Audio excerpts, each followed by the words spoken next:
große Sophie-Tafel.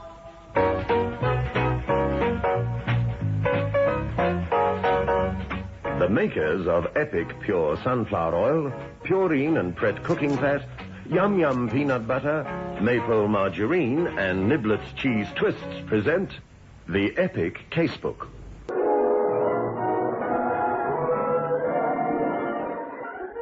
In which Inspector Carr investigates.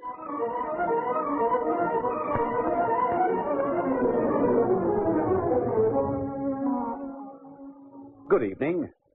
Unfortunately, one reads all too often of cases of death by drowning, mostly accidental, but there are on record other cases of drowning which are far from accidental. Murder, in fact. The cases that readily come to mind are Thomas Joseph Davidson, George Joseph Smith, and Ronald John Chesney. Murders in the bath, all of them. But I have details of another case in my file, a most unusual affair. It was almost the perfect murder. Almost. Otherwise, I wouldn't be in a position to tell you the story tonight. A story I called The Rapture of Death.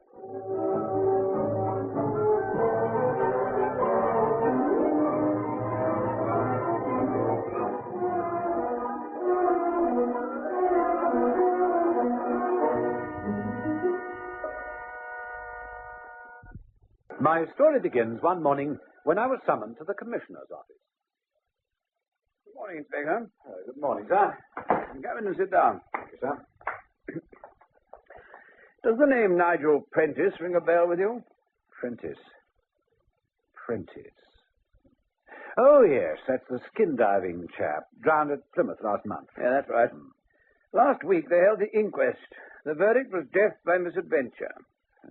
Well, we're obviously involved, otherwise you wouldn't have sent for me, but I'm afraid I don't see how, sir. Well, I'll put you in the picture.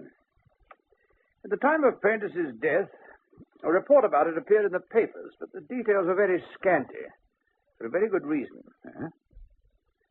Prentice was an expert skin diver. He was the director of a business which was concerned in the manufacture of aqualungs. They were angling for an admiralty contract. I see.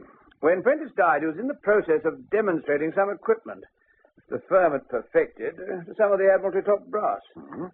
You can imagine their reaction when Prentice drowned in the process.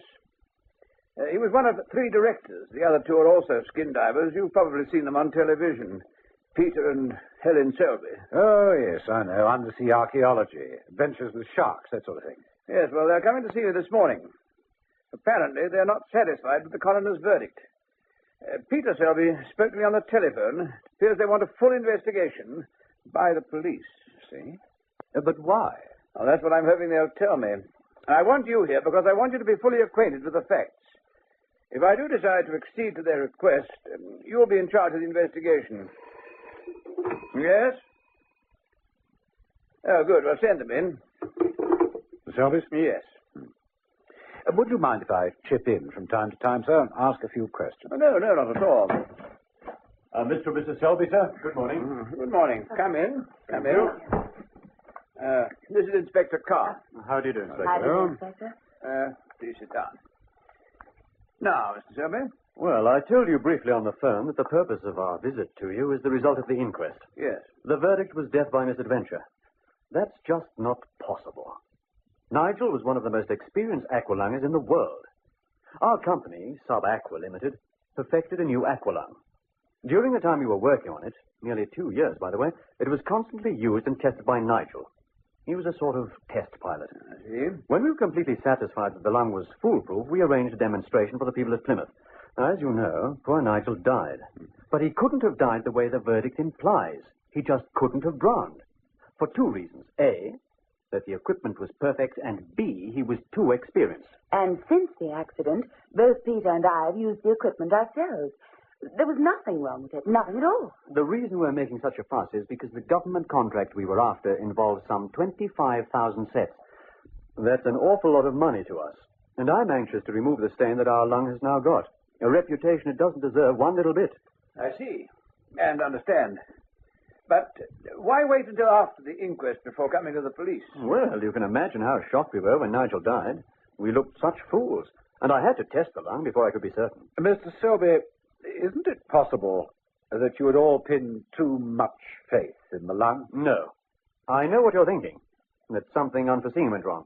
But if that was the case, we could have found out what was ever wrong with it when we tested it ourselves subsequently. I really don't see that this is a case for the police, unless, of course, you suspect foul play. What other explanation could there be?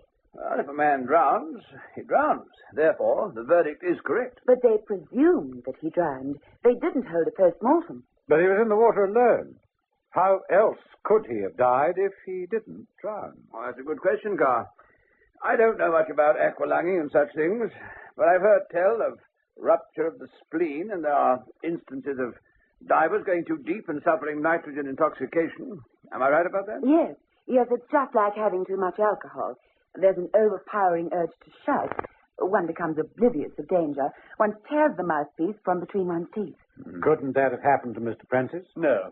He wasn't working in deep water at all. I've tested the lung at greater depth than Nigel was working at. Then what else could it be? We don't know. We've racked our brains 1,000 times trying to find the answer. I've such faith in the equipment, even after what has happened. This business could be the end of Sub-Aqua, and I know it's not the fault of the lung. Well, under what circumstances did you find Mr. Prentice's body? Well, we knew he had sufficient air for a certain length of time. The Admiralty officials set him certain tasks. I thought he was taking an awful long time to do them, and I got worried. Yes, in fact, we went out in a boat to look for him. His air supply couldn't have lasted that long, you see, and I knew he must be in trouble. He was floating on the surface, obviously dead. The officials were very sympathetic, but of course it was obvious how they felt about the equipment. We spent the night in Plymouth, but we had to be in London the next day. The three of us, Peter, Frank Anderson, and myself, all drove back together. Anderson? He's a friend of Peter's. In competition with us, really. He has a similar business. What was he doing in Plymouth? Well, he was very interested in our lung. He'd cadged a lift down, and I'd promised him a lift back with us. Well, Mr. Selby, I well understand your distress. You've lost a friend and a government contract worth thousands of pounds. Well, you know, you've told me nothing that warrants an exhumation and post-mortem, but I'm very impressed by your sincerity. We can do nothing until we have the findings of the post-mortem. Thank you very much indeed, Commissioner.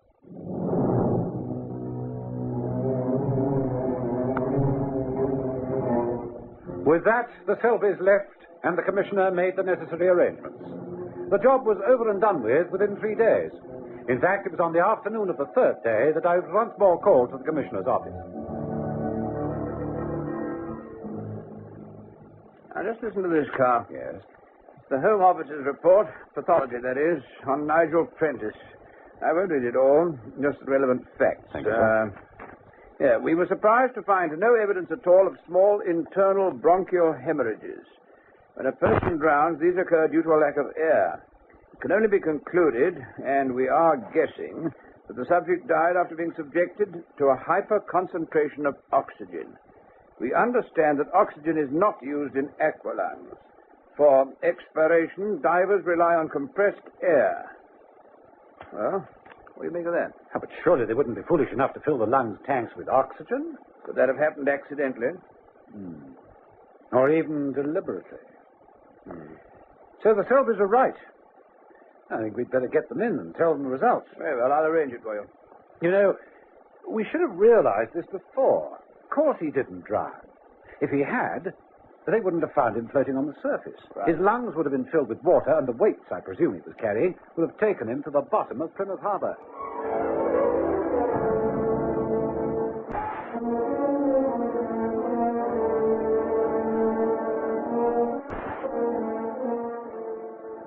But I don't understand. Country thing. Even a beginner knows that you don't use oxygen. You filled the tanks yourself, Peter. And you certainly didn't use oxygen. Could the tanks that you prepared for the dive have been replaced by other tanks? They could have, but I don't... Supposing somebody wanted to do away with Nigel Prentice, all they had to do was substitute a couple of tanks. Would you be able to tell the difference just by looking at them? No, they're all the same color and size. Yellow. Would Nigel Prentice have known the difference once he started breathing? No. Both compressed air and oxygen are odorless and tasteless. You say that you have just one type of tank, standard size and color. That's right. For both compressed air and oxygen. We never use oxygen in aqualung tanks. See. Tell me, do you know of anyone with a grudge against Miss Prentice? No, I don't. Did he get on with your employees? Yes, he did. One or two resented his funny manner, Mr. Andrews, for one. Mr. Andrews? He's our manager in the workshop. Did they have words? Sometimes. Were they bitter quarrels? Oh, they were nothing. You know how tempers get frayed when things won't go right or when you're trying to meet a deadline. Yes, yes. You filled the tanks that Prentice was to use, Mr. Selby? I did. I supervised everything. I didn't want to leave anything to chance. And you used compressed air? Yes. Did anybody see you filling those tanks? Well, no, I was alone at the time. I see. Good heavens. You're not implying that... At this stage, I'm not implying anything, just asking questions. When you had filled, what did you do to them? And how many were there? There were 4. I filled them to the correct pressures and then put them in the boot of the car for the next day, the journey down to Plymouth. When did you fill them? Early in the morning. Was it generally known how you had stowed the equipment? Yes, of course. I had no reason to keep the fact a secret. And was your car left unattended after you had put the cylinders in the boot? Well, yes. For most of the day and all of that night. Was the boot locked? No. Then someone, as yet some person unknown, could have removed the cylinders of air and replaced them with cylinders of oxygen. Yes. Yes, they could. It couldn't have happened accidentally, could it? How?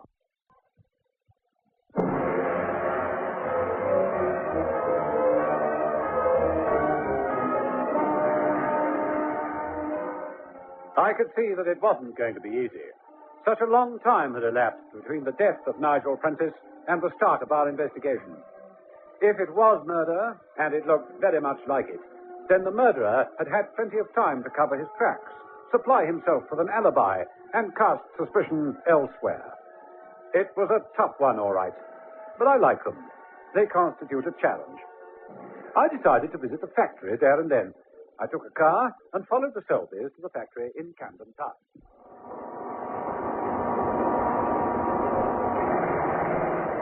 I filled the cylinders from this compressor here and then put them straight into the car. I see. I should think they took up most of the room in the boot. Everything just fits in. The car's a bit small, but we've got no family, just Helen and me. We don't need more than 2 seats. Besides, we've got a thing about sports cars. When you put the tanks in the boot, what did you do with the car? Left it here until about... it turned 5 o'clock. And sometime during the day you went back and loaded the rest of the equipment? Yes.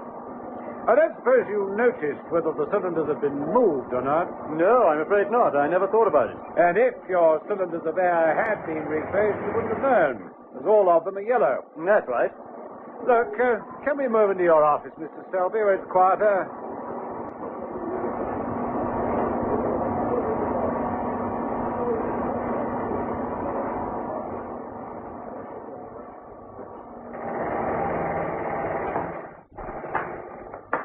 That's better. Yes. Now, were you at the factory all day? Yes, I was. And you, Mrs. Selby? Yes, Inspector, I was. It was quite an occasion getting ready for the demonstration. It meant a lot to us, and, well, we were very excited. As a matter of fact, we went out to celebrate that night. Who's we? Peter, Nigel, and myself. Did you go in your car? No. We have a flat above the shop in Knightsbridge. We went to the Magambo. It's just around the corner from us. And you left the car where? At the back of the shop. Do you keep oxygen on the premises here? Yes. What's it used for? Well, different processes of manufacture. Is there any at the shop in Knightsbridge? No. Yes, there is, darling. It's been there ever since we opened. Oh, yes, of course. That's right. I've been meaning to have them pick it up. It's only in the way. Is it a full cylinder? Well, it was, yes. You see, it's been here a long time, and some of these industrial cylinders leak. And we've had no occasion to test the pressure. And your car was parked at the back of the shop all night? Yes. Where did Mr. Prentice live? Well, he had a flat in South Kensington. We picked him up in the morning and drove down together. So whoever wanted to tamper with the cylinders had plenty of opportunity to do so? I suppose so, yes. I'm just beginning to realize that you're conducting an investigation of murder. That's right, Mrs. Selby. Horrible. Which means that Nigel Prentice's killer is somewhere around, on the loose for the moment. Tell me, have any of your employees left since Mr. Prentice's death? No, we've still got the same stuff. Well, I think it's safe to say that whoever tampered with those cylinders had a very good knowledge of skin diving or aqua lunging. That narrows the field down a bit, doesn't it? Yes, I suppose it does.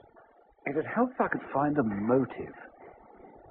Is your business a profitable one? Yes, indeed. It's coming into its own in a big way. The sport is getting more and more popular all the time. And, of course, that means a growing demand for equipment. I see.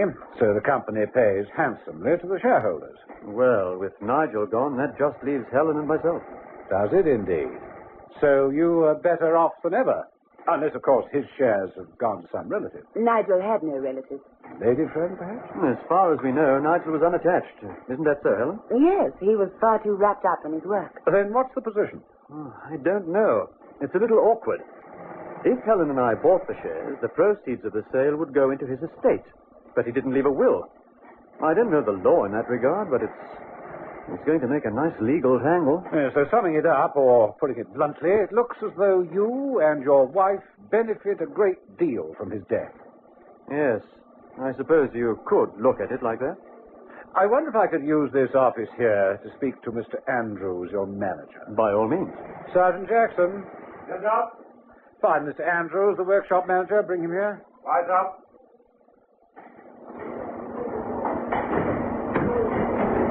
Oh, come in, Mr. Andrews. I understand you want to see me, Inspector. Yes, that's right. Sit down. I'm investigating the death of Nigel Prentice. Oh, Did you like him, Mr. Andrews? he was all right. That's not what I asked you. I suppose you've been told about the little tips we have from time to time? That's right, I have. But I'd like you to tell me about them. Well, frankly, Inspector, I didn't have much time for Nigel Prentice. He wasn't my sort. We seemed to rub each other up the wrong way. Why? I suppose you've heard about the fact that I've been with Mr. and Mrs. Selby since the early days. As a matter of fact, he and I were in the Navy together. That's how we started in this business. Go on. And I suppose you heard how disappointed I was when the company was floated and a third of the shares was given to a complete stranger. Nigel Prentice. Who else? But you know all this. You policemen are very clever. Thank you, Mr. Andrews, but I hate to disillusion you. I knew nothing of what you've just told me. Oh. But you were clever enough to let me go on. Of course. So you felt aggrieved that Mr. Prentice had taken your place in the business, hmm? Well, I felt justified.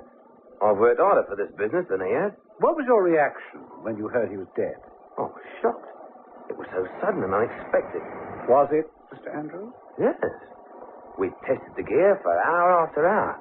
It was the last thing we could have expected, that he would drown. Oh, he drowned, did he? That's right. Death by misadventure. You seem very well acquainted with the circumstances surrounding Mr. Prentice's death.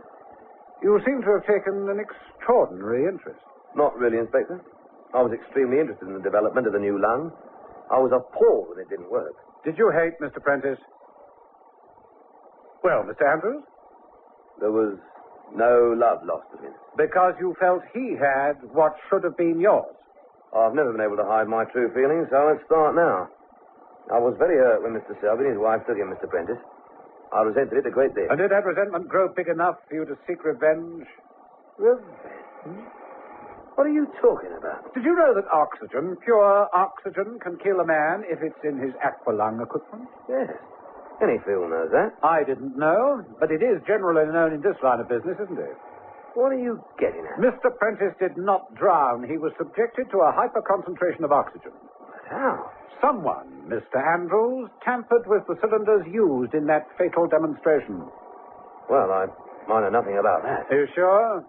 Are you sure that you weren't seeking a double revenge? Revenge which you could have had by killing Nigel Prentice and crippling Peter Selby's business, by making him look a fool before the Admiralty officials? You can't talk to me like Sorry that. if I've hurt your delicate feelings, but I'm investigating a fiendish murder, not a game of ring of roses. Well, it wasn't me, and you can't prove it was.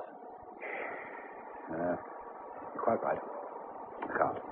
Well, can I go now? For the time being, yes. Thank you. Oh, just one other thing. Yes? How did Mr. Prentice get on with the Selbys? Frankly, that's none of my business. The Selbys have been good to me. You can still say that, in spite of your being disappointed at not being taken into the business? Yes. All right. What do you know about a man called Frank Anderson? He's our chief competitor. Opened up in opposition. Was there competition between Sub Aqua and Mr. Anderson's business? Well, of course. Fierce competition? No, it was on a friendly basis. There's enough work to go around. But there aren't many Admiralty contracts floating around for 25,000 aqualungs, are there? You remember the day before the demonstration?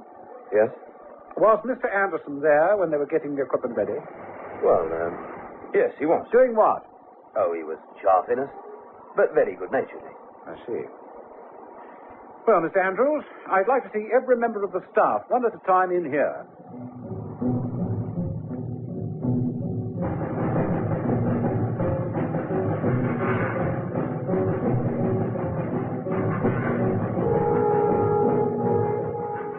Andrews arranged for me to interview the staff. It took me the best part of the day. Questions and answers, seeking that vital clue. I don't know what you're talking about.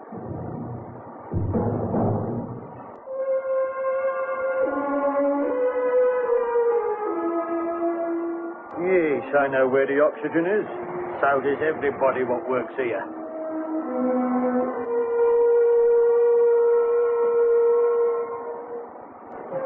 Mustn't pop in there at all. Nobody misses him, that's for sure.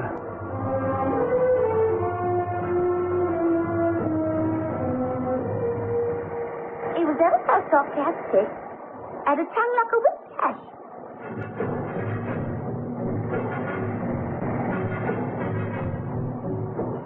Something of a ladies' man, I bet tell. I never saw him with one. Right, send the next one in.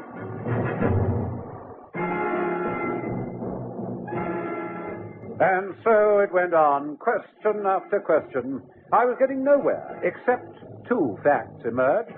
Nigel Prentice was far from popular, and he was something of a ladies' man. I turned that over in my mind until I was dizzy. It was getting on for 4 o'clock by the time I finished. I decided to visit the premises of Frank Anderson, Sub-Aqua's competitor. And, Mr. Anderson, you were in Plymouth to see the demonstration yourself. I was. Did you have cause to touch any of the equipment at any time? No, why should I? Are you trying to say that I knew anything about the oxygen in those tanks? Would you be so kind as to tell me how you came across that piece of information? I know what you're thinking, Inspector, but you're wrong. It is common knowledge that you've been at Sub-Aqua all day questioning the staff. It's amazing how people talk, isn't it, Inspector? Yes, it is indeed. So you were there all day, you stayed the night in Plymouth, and you travelled back to London with the Selbys. Yes, sitting cramped up in the back of that wretched sports car. Huh? Anything wrong, Inspector? What a fool I've been. What a blind fool. So, do you mind if I use your telephone? No, help yourself.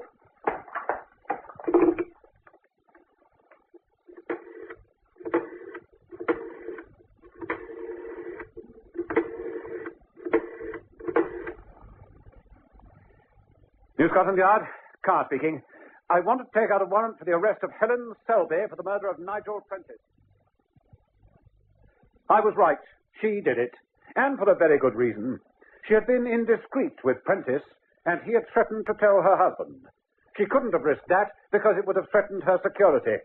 All this came out in the confession she made after her arrest. Yes, she destroyed Prentice cunningly, fiendishly. Well, listeners, did you spot the clue that pointed to Mrs. Selby? Do you remember when the Selbys were in the Commissioner's office and they were talking about their being in Plymouth? I promised Frank Anderson a lift back to London. It was only a two-seater, a sports car with room for one passenger cramped into the dicky seat. 3 people had driven down to Plymouth, Helen, Peter, and Prentice. How could she have offered Anderson a lift back to town if she didn't know that the dicky seat would be vacant? A silly slip, wasn't it? But it was enough to prevent her from getting away with an almost perfect murder. And the moral of my story? Giving someone else oxygen at the wrong time may deprive you of your supply permanently. Good night.